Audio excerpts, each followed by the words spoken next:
All right, welcome to Module 9, Gothic Art. This is our last look into Europe, and we'll move on from here to some other cultures.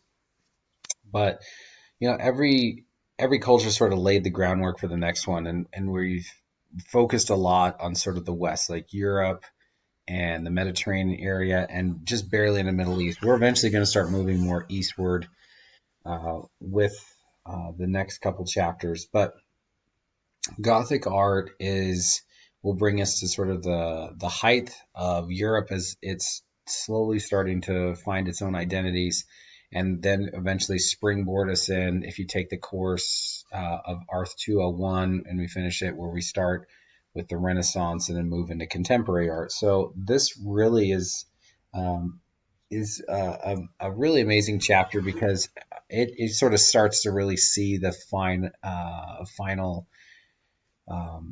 I guess what do you want to say? Final look of like what it was that a Western art had been trying to accomplish for a long period of time. There's finally a system to it, so hopefully it didn't fumble too much and that makes sense.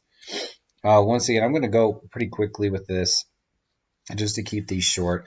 There are a lot of films that I put in there just to help you guys just really put the scale and sort of the sense of the time at how important this was. Now, Gothic architecture was actually coined as sort of a derogatory term and is stuck.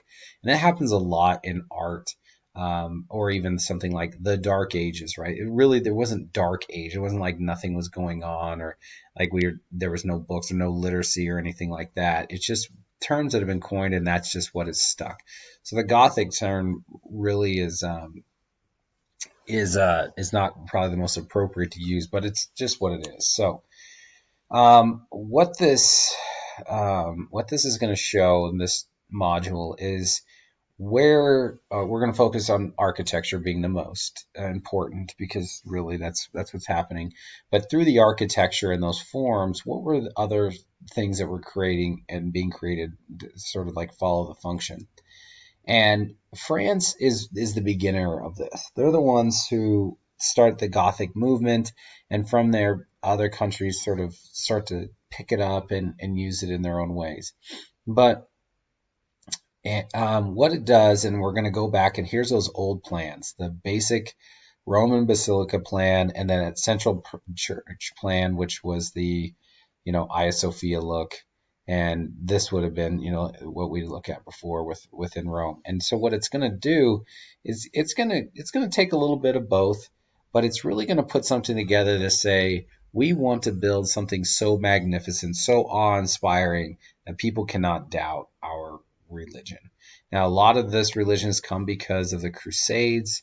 It has come from all the money and the wealth that has either been looted or has now come from the church, because the church itself is is an empire. So we have coming up some what they sometimes call like the very first of the like warrior popes, right? Popes that were not the way we think of the pope now as sort of just a spiritual leader, but somebody who really like ran a country and was a general and an authoritarian, and not somebody who's just solely focused on religion. So from there, we get this new amazing concept. So before, right, the transepts they stopped right here, right? It looked more like the letter T. Right now, we're getting that actual cross shape, which of course is very symbolic of the cross and Jesus and such. We keep the nave in the center. We get rid of the whole sort of atrium setup that's out here, but the narthex is those main doors that you walk in.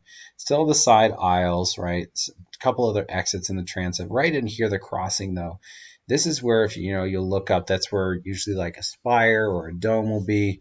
And then when we look back, right, where the apse, this is where of course still the uh, preaching and things will happen. But each one's going to, they'll stylistically change a little bit, but this now becomes the new model. Okay. And it really starts with this French abbot named Suger, and he has this idea. Now, when we look at this church, of course, what jumps out amazing, like, oh, you sure wasn't two people thinking about it, right? Because we see really we don't know what's going on, and what he's interested is sort of the harmony and proportions. He wanted these high ceilings, and he wanted there to be light, and he wanted there to be once again this awe-inspiring. So the first cathedrals started to come about, right? And we can see this mutation that's going on, right? We have something that's a little bit early Gothic and then some late Gothic with high ornamentation, but we have this new rosette rose window, right? That's going to be pretty, that's a common indicator of Gothic style. We also look back, and if this is that rose window and that's where the main entrance is, excuse me, um, what we then look back and see is here's the transepts coming across, and right here are going to be some flying buttresses, but we can start to see the windows. Now we know windows, oh, stained glass, right? These churches have stained glass. Well, yeah, they do now. They didn't before. And the reason why is that if the Romans had their arch and they're able to uh, with that arch sort of get rid of that Greek and Egyptian style clerestory, really open up the space. But then if we make the arches even longer and we're starting to make barrel vaults and groin vaults, right, that space opens up even more. And then how do we go higher? Well, we need a buttress and stuff to hold that. And when that happens, when they do create the flying buttresses to hold them, well, there's large open spaces in the walls that now can be filled with glass to let that light in but still protect the space.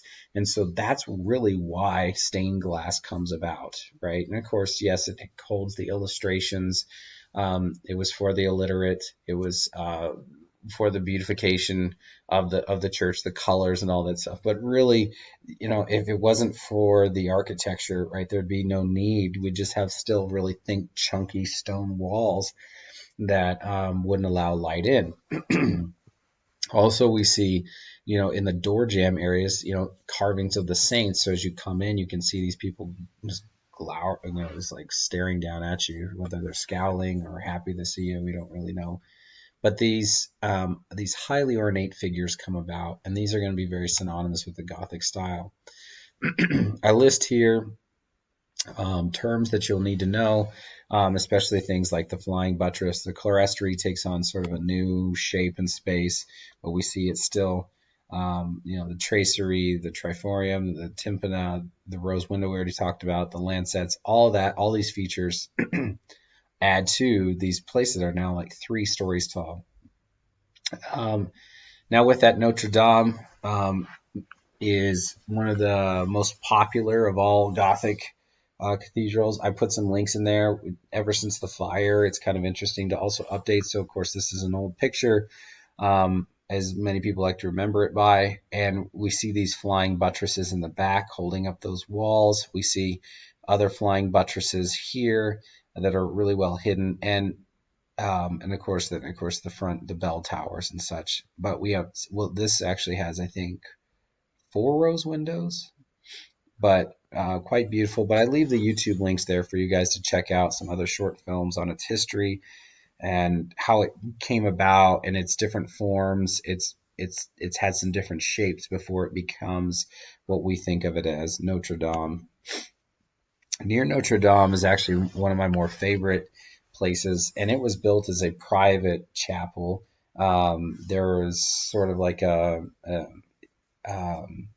I guess you'd call it, I wouldn't say castle near there, but there was definitely a space for royalty, and attached to it was this little chapel.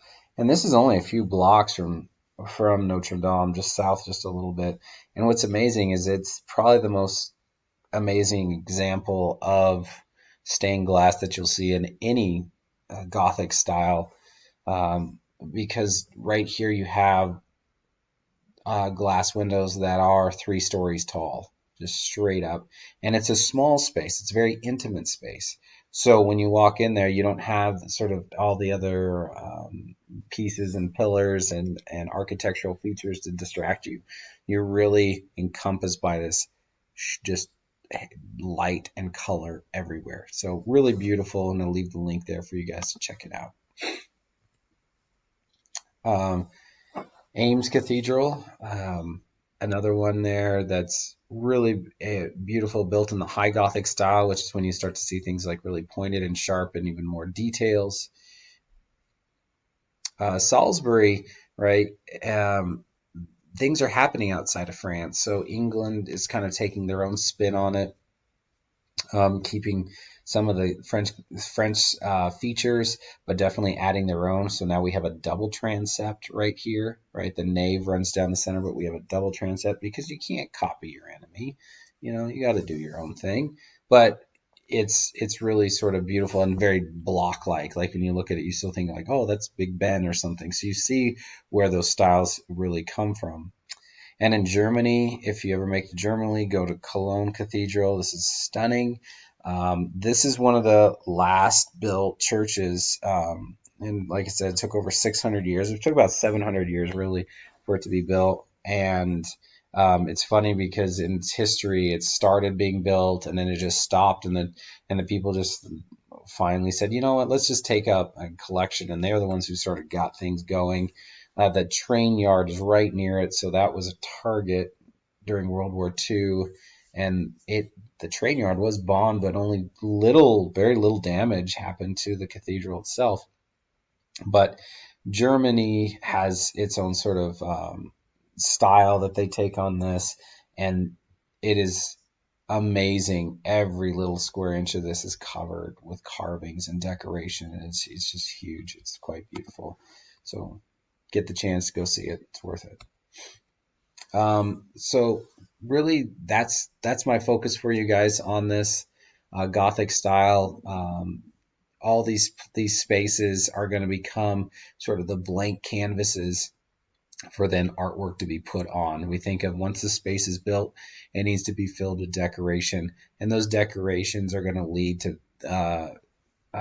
artists needing commissions, and that's where all those artists from the Renaissance start. So we'll look at like Giotto and all that later. I hope to see you guys in a course in the following semester to cover those.